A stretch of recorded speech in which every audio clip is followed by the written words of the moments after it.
こんばんは、クリミナルです。今回はある日本の事件をご紹介します。この事件は横浜市と深谷市で発生した連続殺人事件です。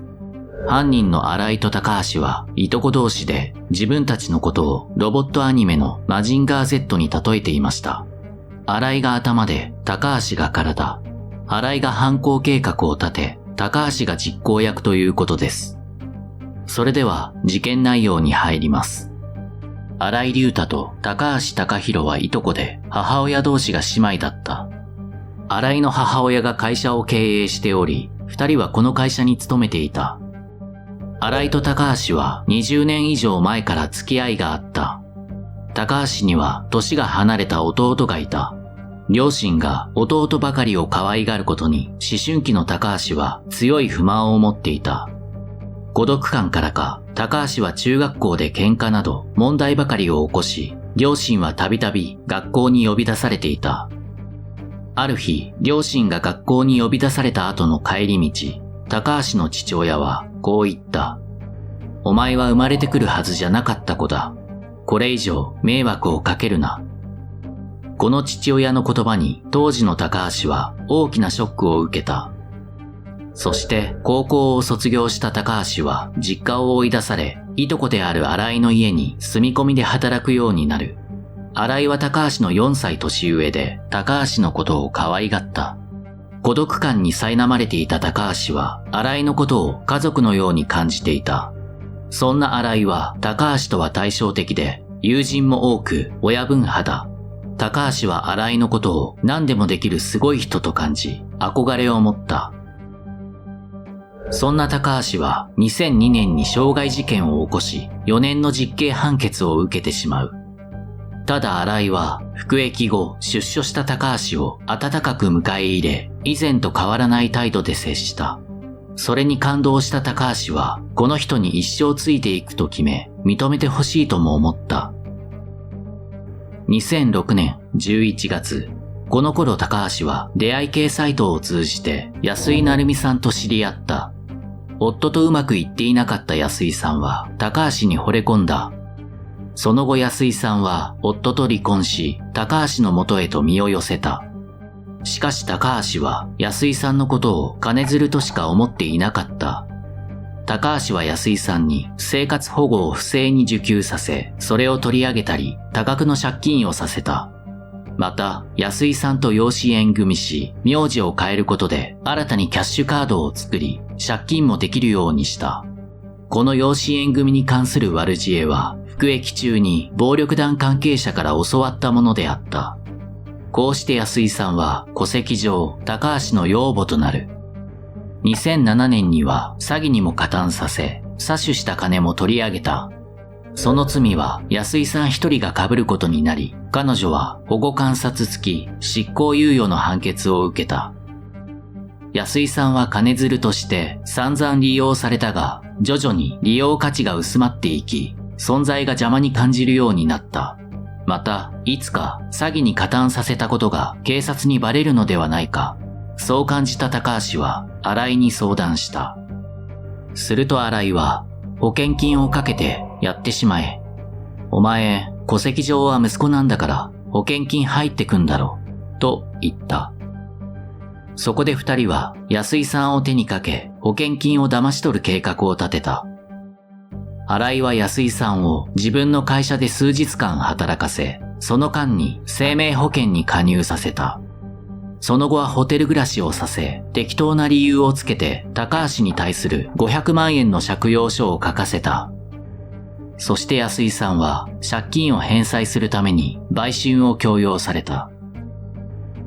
これまで言いなりになっていた安井さんだったが、勇気を出して新井の母親に売春を強要されていることを打ち明けた。すると新井の母親は息子を呼び出し問いただした。しかし新井はそんなことはないと強く否定した。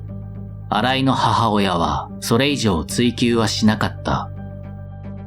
新井は母親に密告した安井さんに対し怒りを覚え、高橋に明日やるぞと声をかけた。翌日の夜、新井、高橋、安井さんは新井の実家で食事を共にし、締めに3人で栄養ドリンクを飲んだ。ただ、安井さんに手渡した栄養ドリンクには睡眠薬が入っていた。翌日の午前8時、新井は高橋に安井さんを風呂に沈めるように指示。そして新井は母親に子供と一緒にご飯に行こうと言って家から連れ出した。まだ安井さんはぐっすりと眠っていたが、高橋は無理やり安井さんを起こし、もう一本睡眠薬入りの栄養ドリンクを飲ませた。15分後、ゆすったりしても起きないことを確認した後、高橋は安井さんを抱えて風呂場に移動。そして安井さんをお湯を張った浴槽に沈めた後、追い焚きのボタンを押した。高橋は新井に連絡をして迎えに来てもらい、一緒にファミレスで朝食をとった。午前11時過ぎ、食事を終え実家に戻ると、何も知らない新井の母親が浴槽に沈んでいた安井さんを発見した。すべては新井と高橋の計画通りであった。通報を受け、駆けつけた神奈川県警は、安井さんが泥酔して溺死したという新井の説明を鵜呑みにし、司法解剖をしなかった。また、後日、保険会社から問い合わせがあった際も、再捜査を実施しなかった。こうして、2008年7月、高橋の口座に保険金3600万円が振り込まれた。二人は保険金を山分けし、生活費や遊興費、借金の返済や車の購入費用などに充てた。そして次の標的となったのは久保井孝則さんであった。新井と高橋の共通の叔父である久保井さんは埼玉県深谷市で一人暮らしをしていた。2009年4月に林家の火事により久保井さんの家が一部延焼するという出来事があった。その改修工事を新井が勤める会社が請け負ったのだ。久保井さんは保険会社から火災保険金を請求しようとしたが、手続きが面倒に感じた。そのため、甥である新井に助けを借りたわけだが、新井は手際が良かった。そして新井は久保井さんに葬儀屋の仕事を始めないかと持ちかける。新井の手際の良さに感心していた久保井さんは、その話に乗り、新たに口座を開いて、そこに500万円振り込み、通帳と印鑑を預けた。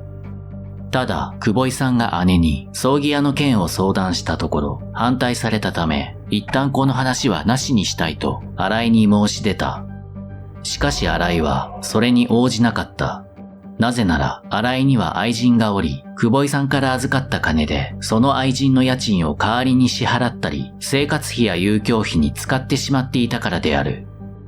そんなことはつゆ知らず、久保井さんは口座を利用停止にするため銀行に赴いた。そこで残高を調べてみたところ、3万円ほどしか残っていなかった。久保井さんは激怒し、新井を呼び出し、金を返せ、裁判を起こすぞ、弁護士にも相談しているからな、と言い放った。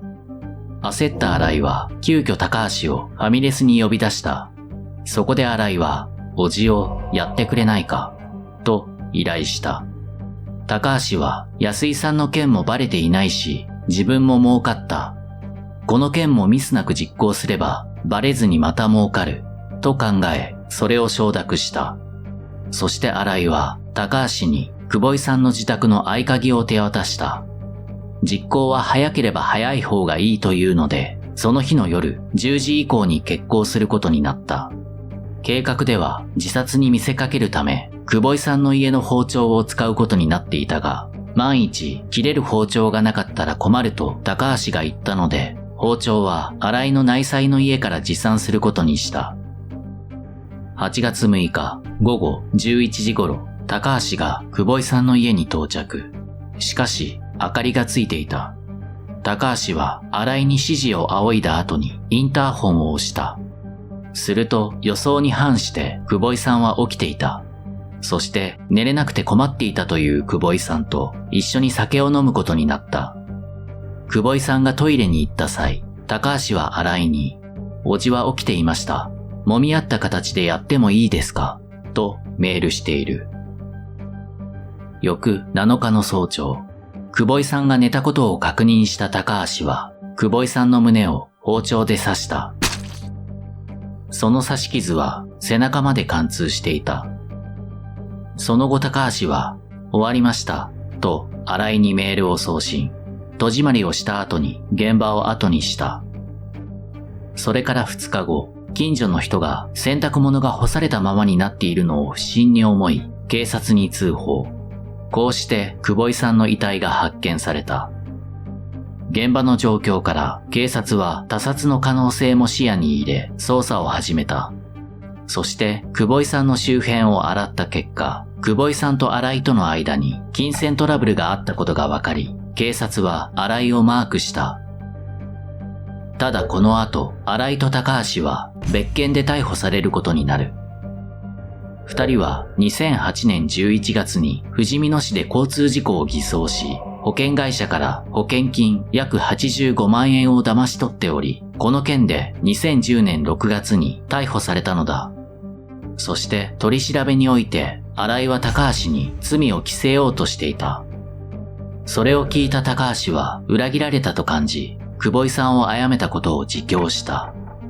そして2週間後、安井さんを殺めた件も自供した。神奈川県警が事故死として処理していた安井さんの事件も新井と高橋による犯行だと発覚。公に神奈川県警の捜査怠慢が明らかになり、県警は初動捜査のミスを認め謝罪した。県警は安井さんを事故死と決めつけ、検視官の臨場も司法解剖も行わず、保険会社からの問い合わせがあるまで安井さんの保険加入状況も把握していなかったのである。こうして新井と高橋は再逮捕され、保険金を詐取した件も立件された。一心同体のように悪事を重ねてきた新井と高橋だが、裁判においては醜く争うことになった。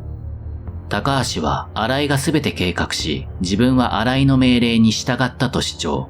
対して新井は高橋の命令に従っただけ。全ては高橋が計画したこと。彼は裏で知人と糸を引いていた。として無罪を主張した。2011年6月、さいたま地裁は新井が主導的立場であり、高橋は服従する関係だったとして、高橋に無期懲役の判決を言い渡した。そして新井には極刑が言い渡された。新井は最終陳述でこう述べている。私は安井さんが高橋から自立できるように手助けをしていた。また、久保井さんは叔父の中でも一番仲のいい叔父だった。事実を伝えたい。と、便箋9枚にわたる文面を読み上げ、私は犯人に仕立て上げられた。どうか適切な判断をしてください。と述べたが、裁判長は無罪主張を退けた。新井が保険金2800万円を受け取っていること、また、叔父を殺めた際に、高橋との間で交わされたメールの内容から、新井が主犯と認定したのであった。この事件は、埼玉県内の裁判員裁判において、初の極刑判決となった。なお、新井は控訴したが、判決が翻ることはなかった。主従関係にあった新井と高橋。新井が考え、高橋が実行役でした。思春期の頃から荒れていた高橋を可愛がっていた新井。新井に憧れを持った高橋は、彼に認めてもらいたいという気持ちもあり、指示されたことに忠実に従いました。新井は最後まで無罪を主張していました。新井によると、安井さんは高橋が金づるにしていた。邪魔になったら彼が殺めたのです。また、叔父の久保井さんと金銭トラブルになっていたという件も高橋の作り話です。叔父から預かった500万円は高橋に紹介された男が葬儀会社をやれば儲かるというのでお金を預けたら騙し取られてしまいました。そこで高橋に返済を求めたところ彼は叔父を殺めてしまったのです。新井はそう主張していましたが裁判長は新井の無罪主張を退けました。私は高橋がグレ始めた頃の経緯が気になりました。高橋には年が離れた弟がおり、両親は弟ばかりを可愛がっていました。それが不満だった高橋はグレ始め、学校で問題を起こし始めます。父親が言い放った、お前は生まれてくるはずじゃなかった子だ、という言葉。これは決して子供に対し言ってはいけない言葉だと思います。この言葉で親子の絆、心のつながりは完全に崩れ去ってしまったのではないでしょうか。ハーシが唱えた社会的絆理論というものがあります。これはなぜ私たちの多くは犯罪行為をしないのだろうかという全く逆の発想から犯罪に向き合ったものです。人が犯罪をしないのは社会との絆があるからであり、その絆が弱まった時や壊れた時に逸脱した行動が起きるとハーシは考えています。その絆は4つあり、愛着、投資、巻き込み、信念です。簡単に説明すると、愛着は自らが愛着を持った人を悲しませたくないという思いが逸脱した行動を抑えます。投資は今まで築いてきたものを壊したくないという思いです。いわゆる無敵の人にはこれがありません。巻き込みは部活動や習い事、仕事など忙しく活動することで犯罪のことなど考える暇もない状況のことでその活動の中で絆が深まっていくという相乗効果もあります。最後に信念。これは社会のルールに従うべきだという信念が強いほど逸脱した行動を取りにくくなるというものです。この信念は日々の生活の中でいろんな人と絆を結んでいき、影響し合いながら作られていくものです。つまり、社会からのけ者にされたり、親から愛を与えられていない子供や強い孤独感を持ってしまった者は、逸脱した行動に走ってしまう可能性が高まってしまうのです。この事件の実行役の高橋も、親との関係が悪化し、逸脱したのかもしれません。